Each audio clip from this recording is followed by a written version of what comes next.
মতন কে কে আছো যাদের রসুন ছাড়াতে বসলেই একদম গায়ে জ্বর আসে?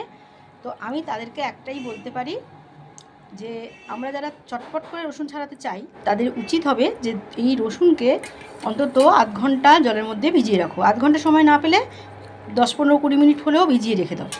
দেখো একটু ঈষদুষ্ণ, হালকা ঈষদুষ্ণ জল যদি হয় তো খুবই ভালো, কারণ আমাকে খুব চটপট করে রসুনগুলো ছাড়িয়ে নিতে হয়, রান্না করতে হয় তো খুব কম সময়ের মধ্যে। তোমরা দেখেছো রেসিপিগুলো 10-15 মিনিটের রেসিপি, তো সেক্ষেত্রে রসুন ছাড়াতেই যদি চলে যায় আমার 8 ঘন্টা, তো আমি রান্নাটা কখন করব, তাই না?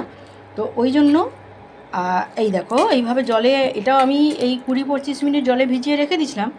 দিয়ে দেখো এইভাবে হাত দিয়ে ঘষো, এই হাত দিয়ে ঘষলেই দেখো কী সুন্দর রসুনের খোসাগুলো এই দেখো ছেড়ে যাচ্ছে, কোনো কষ্ট নেই। বঁটি দিয়ে নখ টোক, যারা একটু নখ বড়ো করো তাদের নখগুলো দেখবে রসুন ছাড়াতে গিয়েই বেশি উঠে যায়। কিচ্ছু করার দরকার নেই, জাস্ট রসুনগুলো এরকম করে ভিজিয়ে রাখো জলের মধ্যে 15-20 মিনিট, ব্যাস, দিয়ে ঘষো। দেখো সুন্দর রসুনের খোসা ছাড়িয়ে সাদা সাদা রসুন বেরিয়ে যাচ্ছে।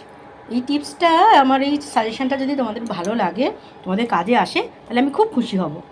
নমস্কার, ভালো থেকো, কমেন্টস করো, সাবস্ক্রাইব করে দাও আমার চ্যানেলটাকে।